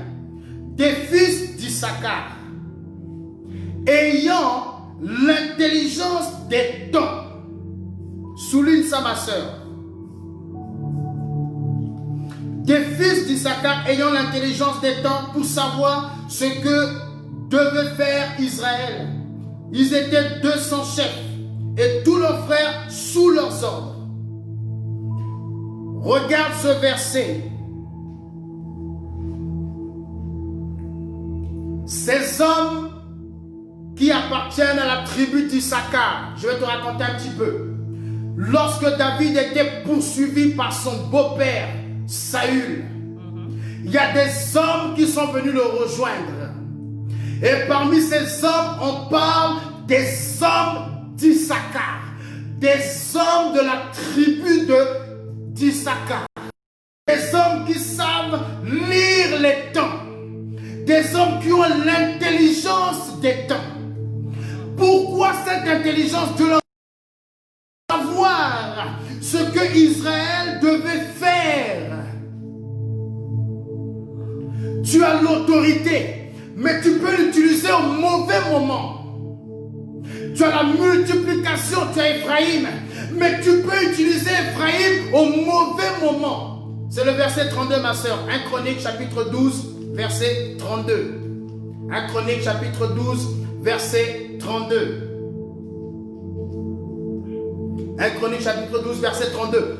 Dieu a donné aux enfants d'Israël, dans la tribu, des gens qui ont l'intelligence. La tribu d'Issachar, leur rôle, c'est l'intelligence. C'est chapitre 12, verset 32. 1 Chronique chapitre 12, c'est le chapitre 12, verset 32. Ils ont été rejoindre David. David est un homme que Dieu a choisi comme le prochain roi d'Israël. Mais pourquoi Dieu a envoyé les temps pour savoir ce que Israël doit faire? Ne penses-tu pas, même si Dieu a donné à David la royauté, le futur roi, ne penses-tu pas que David avait besoin aussi de personnes? Si Dieu a dit, c'est toi que j'ai choisi comme roi, mais je vais mettre à côté de toi des hommes qui ont l'intelligence. La tribu d'Issachar, ils ont l'intelligence pour savoir ce que Israël doit faire quand ils sont attaqués par l'ennemi. Est-ce que c'est le temps d'attaquer l'ennemi ou pas? Alors David va consulter les hommes d'Issachar parce qu'ils ont reçu le don. Est-ce que tu comprends? Le corps, nous sommes enfants de Dieu. Est-ce que tout le monde a les mêmes dons? Non, tout le monde n'a pas les mêmes dons. Est-ce que tout le monde a les visions? Non, tout le monde n'a pas les visions. Est-ce que tout le monde prophétise? Non, tout le monde ne prophétise pas. Il y a des dons particuliers que Dieu donne à chaque enfant de Dieu. Est-ce que tu comprends? Il y en a qui sont forts dans la prophétie. Il y en a qui sont forts dans l'exhortation. Il y en a qui sont forts dans la prière. Il y en a qui... Est-ce que tu comprends? Dieu, nous appartenons à l'église de Jésus. Mais Dieu nous a distribué des dons. Et ces dons servent pour le corps. Alors, David a besoin des dons pour pouvoir gouverner. Et Dieu lui envoie des hommes qui ont l'intelligence des temps.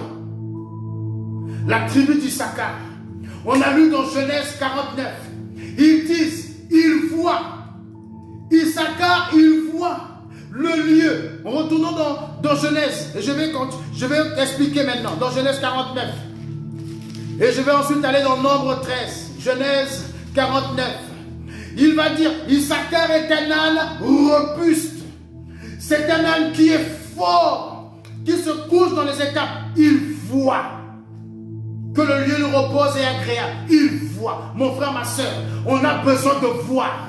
On a besoin de voir dans l'esprit. On a besoin de voir que dans ce temps de crise, on a besoin de voir le repos de Dieu. On a besoin de voir à quel moment nous devons opérer, à quel moment nous devons faire les choses, à quel moment tu dois poser un acte. Tu as besoin de voir dans l'esprit. Tu as besoin de la semence d'Issachar pour savoir. Selon les hommes, c'est la saison de semer. Mais Dieu te dit, ne sème pas. Ce n'est pas la saison parce que j'ai déjà vu l'attaque du diable. Il dit, ne sème pas. Regarde à Guérard. Il y avait la famine. Écoute bien, Dieu n'est pas un homme. Il y avait la famine du temps d'Isaac. Isaac va vouloir aller en Égypte comme son père. Mais Dieu va dire à Isaac, ne va pas. Parce qu'en Égypte, c'est fertile, c'est vrai. Il n'y a pas la famine, c'est vrai. Mais ici, il y a la famine. Ne va pas en Égypte. Ce n'est pas la saison. Oh, ce n'est plus la saison d'aller en Égypte. La semence d'Issachar se manifeste. Dieu lui dit plante maintenant. Les hommes voient qu'il y a la famine. Il dit plante. Moi je te dis de planter. Comme je t'ai dit de planter, je vais disposer la terre à recevoir les graines, à recevoir tes graines. Parce que toi tu m'appartiens. Alors maintenant plante. Parce que ma parole est sortie. Et ma parole a été parlée à la terre. Ma parole a été parlée au soleil. Ma parole a été parlée à la pluie. Plante la graine. Et la Bible dit quoi? La même année, il a reçu le centuple de ce qu'il avait planté. Un berger, un agriculteur, il a reçu plus que ce qu'il avait planté. Alors que les autres bergers, les autres agriculteurs, ils étaient dans la faillite. Ils ne pouvaient pas. Mais lui qui prie le Dieu des crises, le Dieu de toute situation, il change. Et les circonstances, le temps est défavorable. Il le change pour qui? Pour Isaac. Amen. Issachar est là pour nous dire, la semence d'Issachar est là pour nous dire à quel moment nous pouvons faire telle ou telle chose. C'est pour ça que Dieu n'est pas un Dieu de méthode. Dieu n'est pas un Dieu de méthode. Dieu est un Dieu de révélation. Dieu est un Dieu de révélation. Esther a jeûné 3 jours sans manger et boire. Mais tu ne peux pas faire le jeûne d'Esther parce que tu n'es pas Esther. Et tu ne seras jamais Esther. Esther est unique. Dieu lui a donné son plan. Son plan était unique. Même si tu t'appelles Esther, mais tu n'es pas Esther. Tu n'es pas Esther qui a vécu en Iran. Tu n'es pas Esther la reine. Tu as le nom Esther. Mais Dieu a un plan avec toi. Alors le jeûne que tu dois faire, tu fais ton jeûne et tu mets ton nom. Le jeûne de Jasmine, le jeûne de Maman Léonide, le jeûne de Léorietta, le jeûne, est-ce que tu comprends? Le jeûne de Pierre, le jeûne de Sandra, le jeûne de Jean Malmite. Est-ce que tu comprends? Dieu est un Dieu de révélation. Ne faisons pas les choses comme cela, non. Amen. Il a vu. Regardez, il dit, il voit le lieu où il repose. Et agréable. Et que la contrée est magnifique. Et le conjoncture de coordination. Et il courbe son épaule sous le fardeau. Il s'assujettit un tribut. Regardez. La semence d'Issachar, elle a vu. Elle voit le repos. Le repos dont parle Dieu, c'est lorsque nous serons auprès de lui. On aura fini de travailler. Nous allons nous reposer en lui. La semence d'Issachar, elle voit les choses très loin. Tu vois les choses. Parce que Issachar voit. Il voit le repos. Qu'est-ce qu'il fait? C'est un homme qui est robuste. Qu'est-ce qu'il fait? Il se courbe. Il accepte le fardeau. Il accepte l'épreuve.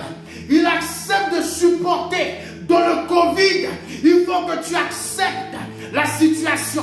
Il faut que tu te dises, même dans le Covid, je vais accepter que Dieu, cette épreuve, je l'accepte. Je ne la fuis pas. J'accepte. Pourquoi? Parce que je vois déjà la sortie. Les églises ouvertes. Je vois déjà les églises remplies comme avant. Je vois déjà les âmes venir dans les églises. Alors je supporte. Je suis un homme robuste. Et je supporte le fardeau. Je supporte l'épreuve. Jésus a supporté les épreuves. Jésus était comme un serviteur. Un âne, il nous sait. Un âne, c'est un serviteur. Jésus était un serviteur robuste. Parce qu'il a vu quoi? Parce qu'il a vu notre salut. Jésus a accepté d'aller à la croix. Jésus a dit à Golgotha, à Gethsemane, non pas ma volonté, mais ta volonté. Non pas ma volonté, mais ta volonté. Je vois le salut de l'humanité. Je vois mon repos. Je vois mes résurrections. Alors j'accepte d'aller à Golgotha. J'accepte qu'on me donne du vin. J'accepte qu'on se moque de moi. J'accepte que les disciples s'éloignent de moi. J'accepte que les hommes s'éloignent de moi. J'accepte toutes ces choses. C'est la semence d'Issachar.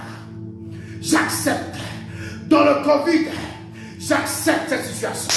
Je dis que toutes choses concourent au bien de ceux qui aiment Dieu, de ceux qui sont appelés selon le dessein de Dieu. Romains 8, 28. J'accepte que cette situation concourt à mon bien, concourt à mon élévation, concourt à ce que je me rapproche de Dieu, concourt à ce que je sois plus dans la parole, concourt à ce que je passe du temps avec ma famille, concourt à ce que mes pensées soient focalisées sur Dieu. Ce que je ne pouvais pas faire, maintenant dans le temps du Covid, je peux le faire. Tu passes plus de temps avec ta femme, tu passes plus de temps avec tes enfants, tu passes plus de temps, tu vas plus loin avec le Seigneur. Cette situation, tu l'acceptes. C'est vrai, tu ne peux pas sortir jusqu'à 2 h du matin, tu acceptes. Tu acceptes d'aller jusqu'à 23 h, après tu rentres chez toi, tu acceptes.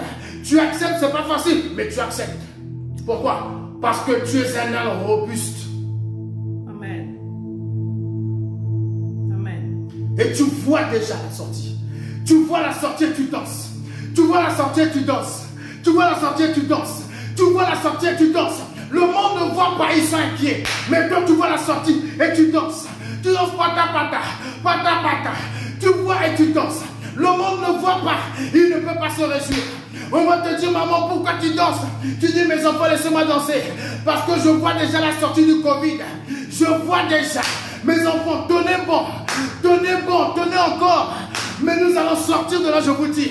Parce que je suis un homme robuste. J'accepte de porter l'épreuve. J'accepte de supporter. Parce que je suis un disciple de Jésus. J'accepte. Parce que j'ai déjà vu la sortie. Amen, amen, amen, amen. Dans Nombre 13, je vous ai parlé de Gigal. Nombre 13. Je vous ai parlé de Gigal. Nombre 13, 7. Pour la tribu d'Issachar, Gigal, fils de Joseph. Gigal appartient à la tribu qui sait discerner les temps. Gigal appartient. Mais où est Gigal? Où est Gigal devant les Anates? Où es-tu, Gigal? Ta bouche reste fermée. Dieu ne t'a pas donné, Dieu ne t'a-t-il pas donné l'intelligence de savoir ce qu'il faut faire lorsqu'on voit les Anates, lorsqu'on voit les Amalécites, lorsqu'on voit les Jébusiens? Dieu ne t'a-t-il pas donné cette intelligence? Dis-nous, à quel moment nous devons attaquer? À quel moment Gigal, la bouche est restée fermée? Gigal n'a pas parlé. Gigal a oublié d'où il venait. Mon frère, ma soeur, n'oublie pas que tu appartiens à Jésus. N'oublie pas de quelle tribu tu appartiens. En Jésus, il y a toutes les tribus. En Jésus, il y a Caleb, il y a Judas. En Jésus, il y a Manassé. En Jésus, il y a Ephraïm. En Jésus, il y a Issachar. En Jésus, Amen. il y a Issachar. Alléluia. Il y a Issachar. Mais Issachar, Gigal, devant ce peuple-là, Gigal, sa bouche était fermée. Il n'a pas pu parler. Toi qui discernes les temps, toi à qui Dieu a donné l'intelligence de discerner, comment face à l'épreuve tu peux fermer ta bouche? Comment face à l'épreuve tu ne sais pas ce qu'il faut faire? Mais Dieu t'a donné cette semence-là. On a besoin de cette semence, Gigal. N'es-tu pas de la famille d'Issachar? Oui, je suis de la famille d'Issachar. Mais alors, qu'est-ce que Dieu t'a dit? Oh, Gigal, la bouche reste fermée. Gigal, active la semence d'Issachar. Si la semence d'Issachar est activée, je l'active ce matin dans ta vie. J'active la semence d'Issachar en toi, afin que tu saches, afin que tu discernes à quel moment l'église doit faire telle ou telle chose, à quel moment tu dois faire telle ou telle chose, parce que tu as la semence d'Issachar. Que la semence d'Issachar soit activée en toi, au nom de Jésus-Christ de Nazareth.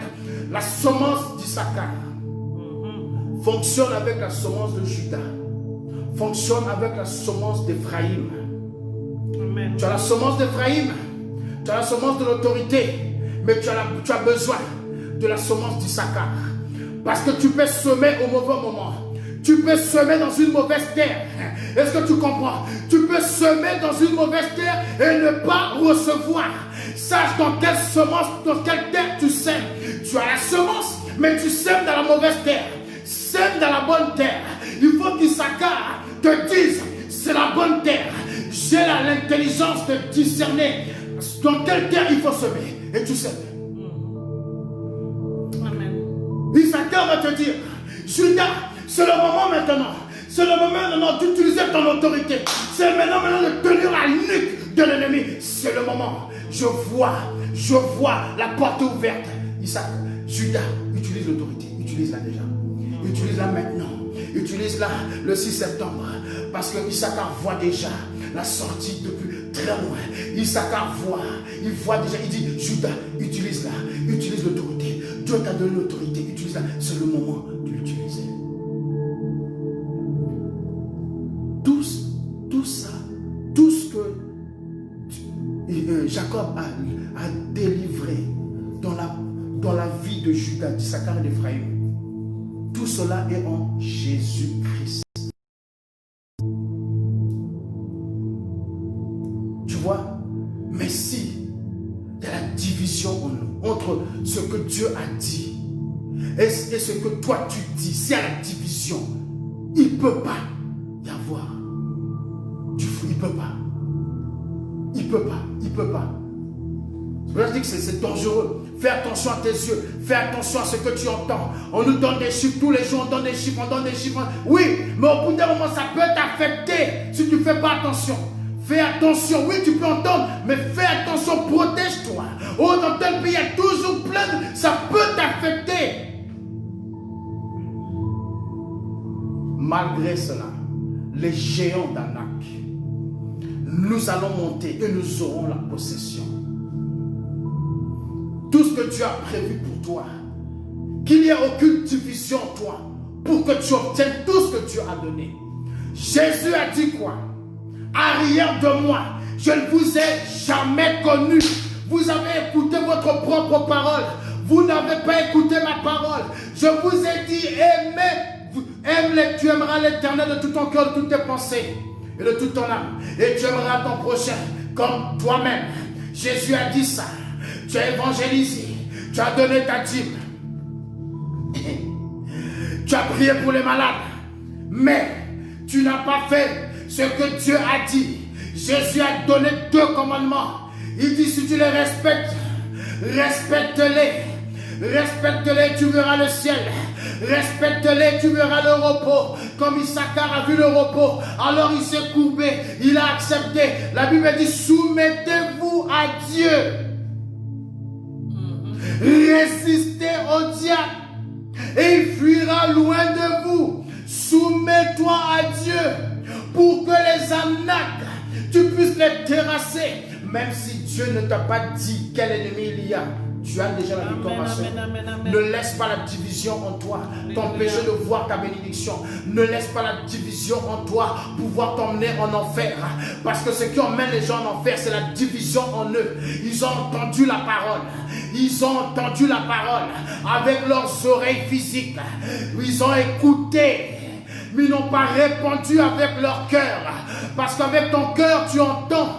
Et tu réponds à Dieu, tu obéis. Ils ont entendu. Et tu as entendu ce que Dieu a dit avec tes oreilles. Tu as écouté la parole. Tu as écouté. Maintenant Dieu dit, est-ce que tu entends ce que je dis avec mon cœur, avec ton cœur? Est-ce que tu réponds favorablement avec ton cœur? Caleb et Josué ont répondu favorablement. Voilà pourquoi Josué est rentré à Canaan à 80 ans. Il est rentré à 80 ans, il a passé 40 années dans le désert à cause des 10. Étant dans un peuple, il a attendu 40 années, il a supporté, il est entré avec les enfants des 10 qui n'avaient pas cru.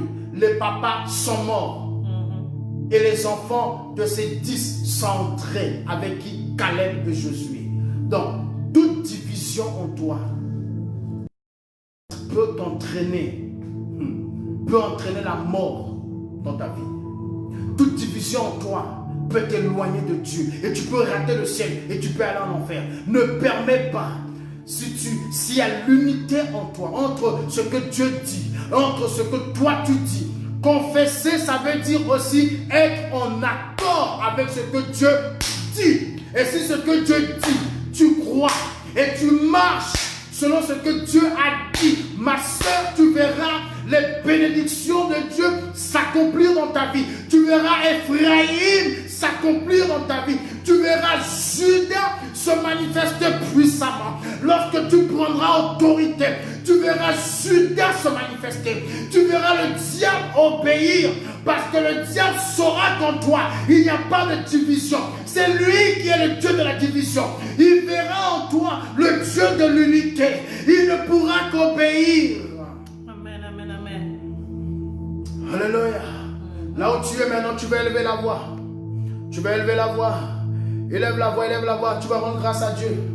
Élève la voix. C'est pourquoi je dis, sache de quelle famille tu es. Et tu sais que tu es de la famille de Jésus. Tu es de la tribu de Judas. Et en Judas, en Jésus, il y a Judas. En Jésus, il y a Issachar. En Jésus, il y a Ephraïm. Ne vois pas les arnaques partout. Ne vois pas le diable partout. Vois les promesses de Dieu. Vois la parole donnée pour 2020. La faveur divine.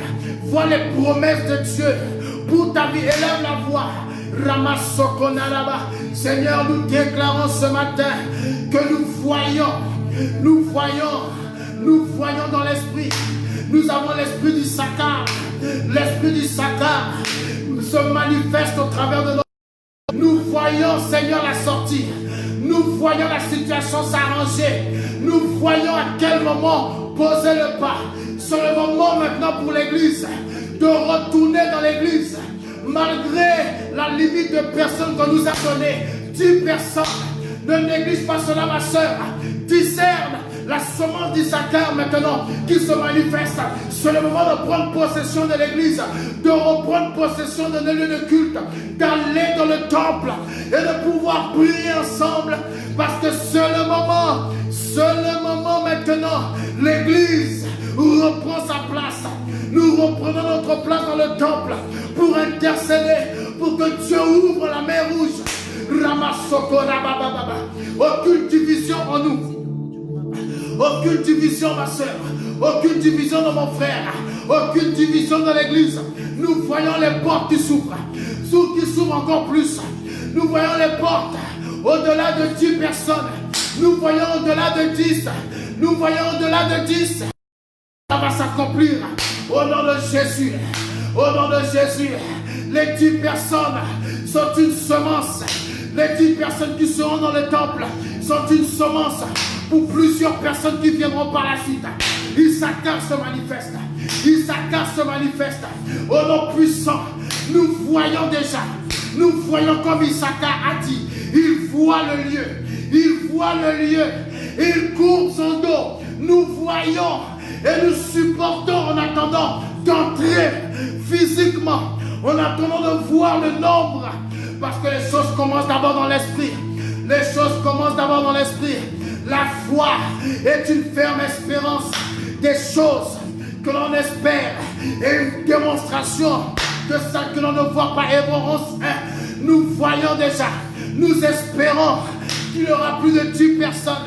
Et nous démontrons maintenant, en allant dans le temple, en allant dans le temple et en priant, en allant dans le temple et en prophétisant, qu'il n'y aura plus de 10 personnes très bientôt. Oh, Rabababa, le Dieu de Daniel, le Dieu qui change les temps et les circonstances, le Dieu qui nous a entendus dans cette période de Covid. Et tu nous as ouvert cette brèche. Et nous prenons cette brèche. Nous ne refusons pas. Nous ne refusons pas. Nous déclarons que nous n'allons pas rester chez nous, mais que nous irons au temple selon les mesures que l'Église va mettre. Au nom puissant de Jésus, ma soeur, tu vas te préparer. Tu vas te réhabituer à t'habiller et à pouvoir aller au temple. Tu vas te réhabituer. Tu vas sortir de ton confort. Au nom de Jésus. Ramasoko narabosha. Alléluia. Mandelebesha. Alléluia, Jésus. On va maintenant prier. On va dire, Seigneur, préserve-nous de ne pas dire ce que toi tu n'as pas dit. Préserve-nous de ne pas voir le diable partout. Préserve-nous de ne pas voir les géants partout. Parce que tu n'as pas parlé des géants. Et même si tu avais parlé des géants, mais c'est ta parole. On va dire, Seigneur, préserve-nous de ne pas dire ce que tu n'as pas dit et d'influencer les autres. Préserve-nous, préserve-nous de ne pas influencer les autres. Parce que nous-mêmes, nous avons peur. Et nous pouvons transférer la peur aux autres. Et nous pouvons transférer la peur. Nous refusons d'être comme ça. Parce que si on est comme ça, c'est la division en nous-mêmes. Nous prions au nom de Jésus. Seigneur, je te rends grâce de ce que tu préserves ma soeur, de ce que tu préserves mon frère. Seigneur, de pouvoir dire ce que toi tu n'as pas dit. Nous voulons dire simplement ce que toi tu as dit. Au nom de Jésus-Christ de Nazareth, nous voulons dire ce que tu as dit. Nous ne voulons pas faire confiance à nos yeux. Parce que le juste ne vivra pas selon la vue, mais il vivra selon la foi. Le juste vivra selon sa foi. Et nous déclarons que Seigneur, que nous ne polluerons pas les oreilles des autres. Parce que nous aurons peur. Nous refusons que la peur prenne le dessus sur nous. Et que nous puissions voir le mal partout. Nous refusons cela. Nous refusons, Seigneur, de diffuser la peur. Nous refusons de diffuser la peur dans le cœur des leaders, comme les 10 ont essayé de diffuser la peur. En Moïse, en Aaron, nous refusons d'être comme cela. Au nom puissant de Jésus, au nom puissant de Jésus, nous refusons de pouvoir errer à cause de nos déclarations. Je refuse, ma soeur, que tu tournerons à cause de tes déclarations qui sont contraires à la parole de Dieu.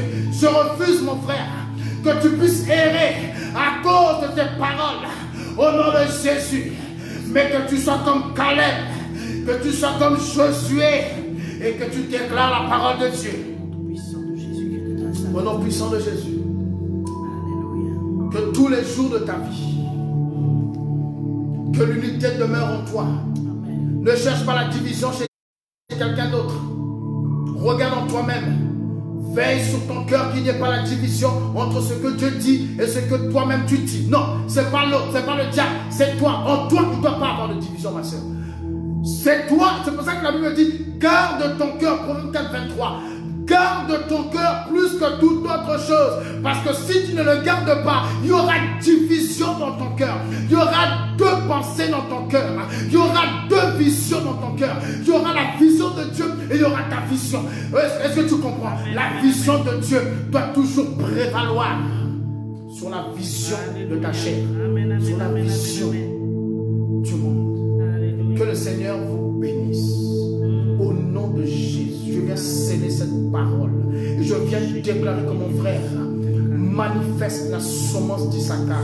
Que mon frère, ma soeur manifeste la semence d'Éphraïm. Qu'il manifeste la semence de Judas. Que tu saches discerner. Que tu saches discerner.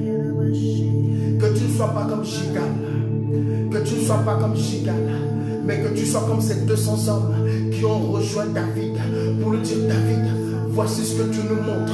David, mon roi, tu peux faire ceci. Tu peux attaquer. C'est toi qui es le roi. Mais voici ce que tu dis. Parce que nous avons reçu la semence d'Issachar. Que le Seigneur te bénisse. Au nom de Jésus. Amen. Acclame pour le Seigneur. Alléluia. Gloire à Jésus. Merci Seigneur. Alléluia. Que le Seigneur nous bénisse. Merci pour ta parole. Que le Seigneur nous bénisse. Amen. Amen. Amen. Que le Seigneur nous bénisse. Si ce message t'a béni, mon frère, ma soeur, partage. Partage pour que quelqu'un d'autre soit béni. Amen. Partage pour que quelqu'un soit béni. Et mon frère, ma soeur, garde en tête, il reste encore 13 jours jusqu'au 19 pour que l'année de la faveur divine, que Dieu fasse encore ce qu'il a à faire. Avant que nous puissions entrer dans la nouvelle année le 20 septembre, par la grâce de Dieu, que Dieu me donne la pensée de l'année qui va commencer, dans laquelle nous allons marcher avec la parole de Dieu, dans laquelle tes enfants vont marcher, dans laquelle ton mari va marcher, que tout ce que tu vas faire se fera dans cette pensée. L'ennemi pourrait se lever, mais sache que la pensée de Dieu, lorsqu'elle est déclarée, elle jalonne ton chemin. Elle te garde à gauche et à droite. Elle te garde devant. Elle te garde derrière. L'ennemi peut se lever. Les crises peuvent se lever. Mais sache que Dieu, qui est le Dieu des crises, se manifestera dans ta vie, dans ta famille. Soyez bénis. Bon appétit à tous. Je vous dis à la prochaine. Merci.